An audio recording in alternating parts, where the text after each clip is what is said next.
नमस्कार शेतकरी मित्रांनो, सर्व सोयाबीन उत्पादक शेतकरी मित्रांसाठी आजची सर्वात मोठी बातमी समोर आलेली असून सोयाबीन बाजारभावात तुफान वाढीला सुरुवात झालेली आहे। तर येत्या 10 दिवसात सोयाबीन पिकाचे बाजारभाव अजूनही वाढण्याची शक्यता बाजारातील जाणकारांनी व्यक्त केली आहे। तर सध्या कुठल्या बाजार समितीत सोयाबीन या पिकाला सर्वात जास्त भाव भेटत आहे हे आपण या व्हिडिओमध्ये पाहणार आहोत।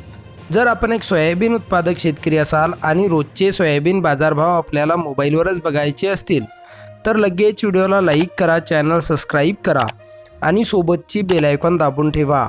सर्व शेतकरी मित्रांसाठी एक आकर्षक ऑफर।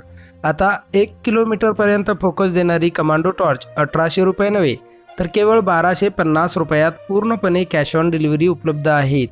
ज्याही शेतकरी मित्रांना आपल्या शेतीच्या कामासाठी एक लांब फोकस देणारी टॉर्च खरेदी करायची असेल त्यांनी आत्ताच वर दिलेल्या नंबरवर मिस कॉल द्या। कंपनीचे अधिकारी थोड्याच वेळात बुकिंगसाठी आपल्याला कॉल करतील। चला तर व्हिडिओला सुरुवात करूया।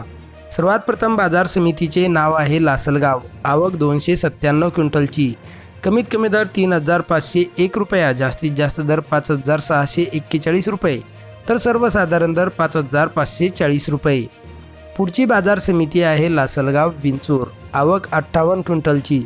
कमीत कमी दर 3000 रुपये, जास्तीत जास्त दर 5600 रुपये तर सर्वसाधारण दर 5411 रुपये। पुढची बाजार समिती आहे छत्रपती संभाजीनगर। आवक 29 क्विंटलची। कमीत कमी दर 5261 रुपये, जास्तीत जास्त दर 5261 रुपये तर सर्वसाधारण दर सुद्धा 5261 रुपये। पुढची बाजार माजलगाव। आवक 727 क्विंटलची। कमीत कमी दर 4000 रुपये, जास्तीत जास्त दर 5476 रुपये तर सर्वसाधारण दर 5350 रुपये। पुढची बाजार समिती आहे पाचोरा। आवक 50 क्विंटलची। कमीत कमी दर 4900 रुपये, जास्तीत जास्त दर 5300 रुपये तर सर्वसाधारण दर 5100 रुपये। पुढची बाजार समिती आहे सेलू। आवक 70 क्विंटलची। कमीत कमी दर 5260 रुपये, जास्तीत जास्त दर 5400 रुपये तर सर्वसाधारण दर 5260 रुपये।